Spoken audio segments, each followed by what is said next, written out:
এতদিন যে ধারণায় ছিলেন যে কিরামান একজন কাতিবিন একজন, এটা কি ঠিক? বলেন।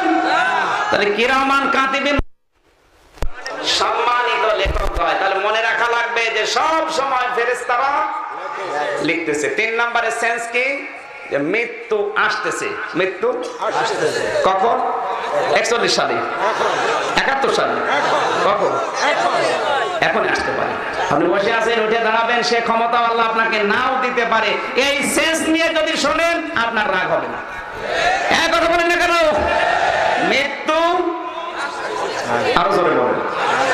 ইদা জাজালুহুম লা ইস্তাখিরুনা সাআতা ওয়া লা ইস্তাকদিমুন। আল্লাহ তাআলা বলেন মৃত্যু আসতেছে। এখন আগামী দিনের প্রস্তুতি আপনি কি দিয়ে বানাবেন? বিভিন্ন ব্যাংকে শুধু টাকা জমা করবেন আর মাঠে মাঠে জমি কিনে রাখবেন। কিভাবে?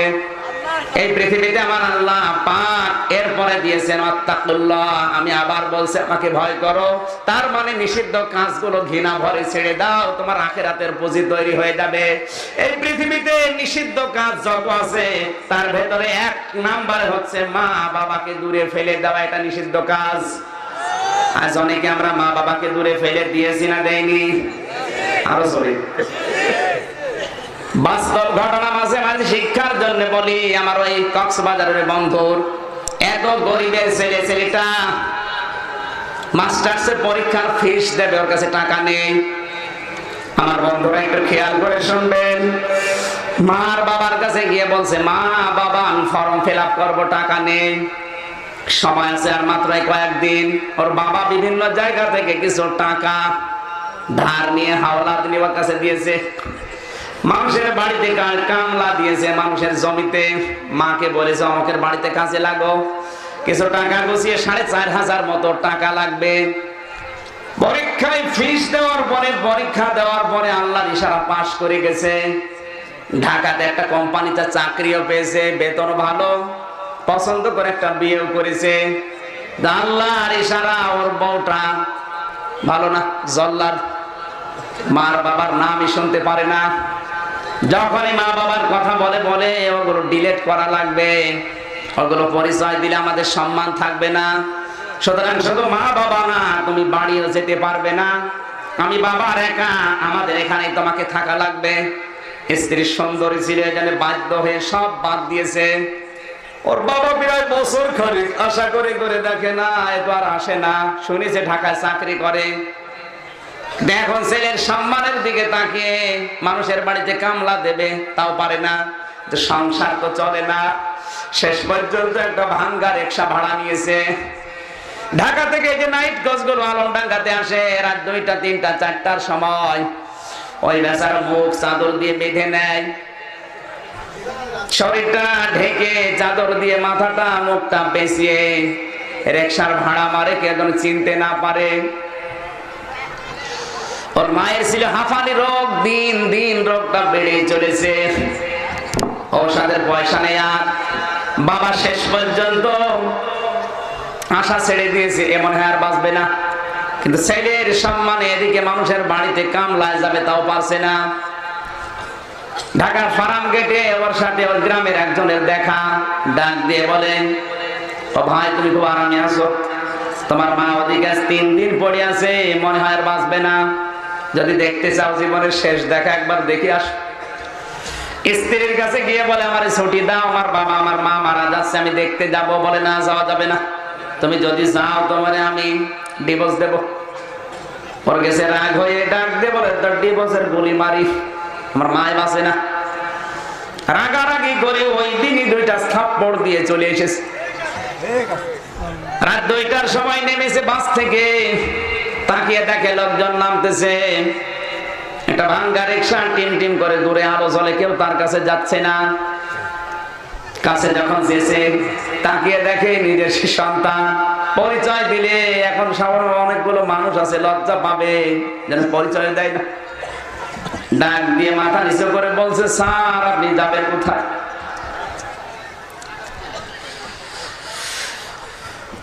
শান্তি পাড়ায় দুঃখ মিয়ার বাড়ি যাব। কি হয় আপনার? যা হয়, তুমি যাবে কিনা? ওঠেন স্যার। রিকশায় যখন তুলে নিয়েছে এমনিতেই মুরব্বী মানুষ, 2-3 দিনের প্রায় না খাওয়া শরীর। শীতের রাত, রাস্তাও ভাঙ্গা, টিম টিম করে আলো জ্বলছে, দেখা যায় না। টানতে যখন পারি না, পেছনে দিয়েছে ধাক্কা, জোরে যা। কিছু দূর যাওয়ার পরে আবার দিয়েছে ধাক্কা, যে এই বয়সের রিকশা নিয়ে আসো, তোমার ছেলে নেই। মনে বলছে ছেলে তো আছে পিঠের উপরে। আরেকটু যাওয়ার পরে ডাক দিয়ে বলছে, এই বয়সে রিকশা চালাও, জোরে চালাও, হয়তো দিলাম। পেছনে দিয়েছে এমন ধাক্কা, মুরব্বি পড়ে 2টা দাঁত ভেঙে গেছে। বহু কষ্ট করে উঠে ডাক দিয়ে বলছে, স্যার আপনার মোবাইলের লাইটটা একটু বের করেন তো। কেন? দরকার আছে। মাথা থেকে চাদর ফেলে দিয়ে মুখ থেকে গামছাটা সরিয়ে মোবাইলের সামনে গিয়ে বলছে, স্যার আপনি দেখেন তো আমারে চিনতে পারেন কিনা।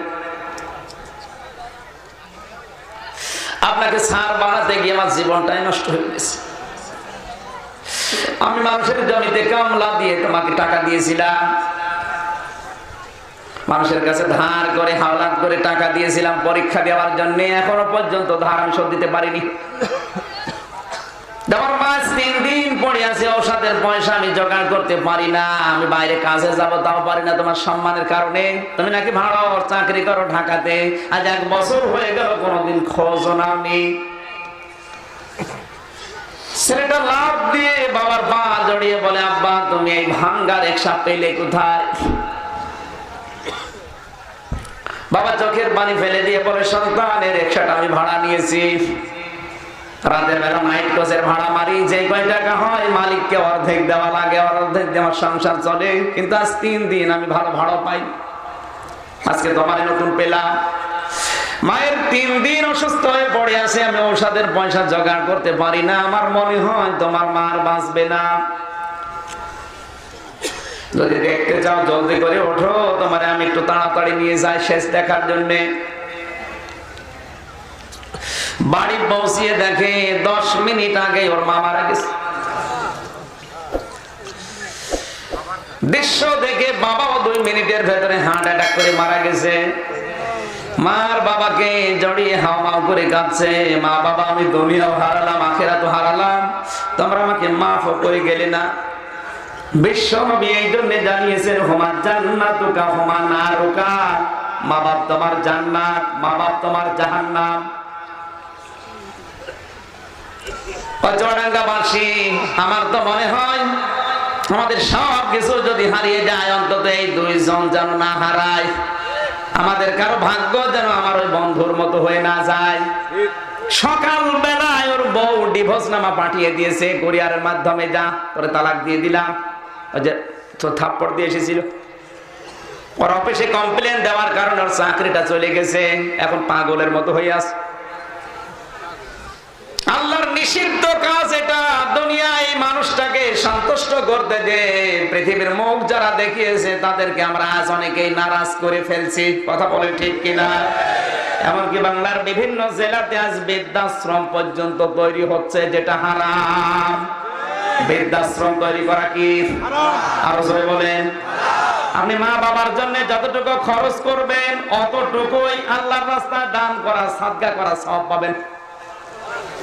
এইজন্য কোরআন পড়ে আমি যা পেয়েছি, গুরুত্বপূর্ণ এইটা, আল্লাহ নিজের ইবাদতের পরে মা আর বাবার নাম দিয়েছেন। আমরা আখিরাতের পুঁজি যদি তৈরি করতে চাই, অবশ্যই মা বাবা যাদের বেঁচে আছে খেদমত করে খুশি রাখা লাগবে। এক্ষেত্রে মা বাবা যারা আছেন তাদের দায়িত্ব আছে। এতক্ষণ মা বাবা যারা বসে আছে, ওরা তো খুব খুশি যে কাজ হচ্ছে। আপনার সন্তান আপনি যে কি, এইটাই যদি না বোঝে, তা আপনাকে সম্মান দেবে কি করে? ও তো জানেই না যে আপনি কি। কথা বলে না কেন? আর শুধু ছেলে মেয়েদেরই দোষ না, হাজারো সন্তান জানে না যে মা বাবা আসলে কি জিনিস। এটা যে আমার আল্লাহর পরে তাদের স্থান, অনেক সন্তান কিন্তু জানে না। কথা বলেন ঠিক কিনা? এটা আল্লাহর নবী জানিয়েছেন, তাদের সন্তান আসবে দুনিয়ায়, কমপক্ষে তাদের 4টা জিনিস শিক্ষা দেবেন। কয়টা? 1 নম্বরে সুন্দর একটা নাম রাখবেন। 2 নম্বরে তাকে দ্বীনের শিক্ষা দেবেন। কিসের? এখানে যারা আছেন, আপনাকে আমি ডাক্তার, ইঞ্জিনিয়ার, বৈজ্ঞানিক বানাবেন নিষেধ করি না। বানাবেন আপনার ছেলেকে ডিসি, এসপি, টিওনো, অসুবিধা নেই। কিন্তু প্রথমে তাকে কোরআনে কারিমের শিক্ষা দিয়ে এরপরে ডিসি বানান, এসপি বানান, তখন ওর কাছে আর পারমিশন চাওয়া লাগবে না। এই বাংলাদেশে আমি অনেক ডিসি পেয়েছি, এসপি পেয়েছি, ডিআইজি পর্যন্ত পেয়েছি, যারা ছোটবেলায় কোরআন পড়তে পেরেছিল তাদের কাছে কোরআনের মর্যাদা আজও আছে। ডিআইজি হাবিবুর রহমান, নড়াইলের এসপি জসিমউদ্দিন, সিলেটের এসপি শেখ ফরিদ, এই সমস্ত এসপি, ডিসি, ডিআইজি এরকম মানুষগুলো তৈরি করতে ওদের প্রথমে কোরআন শিক্ষা দেওয়া লাগবে। আর যাদের ভেতরে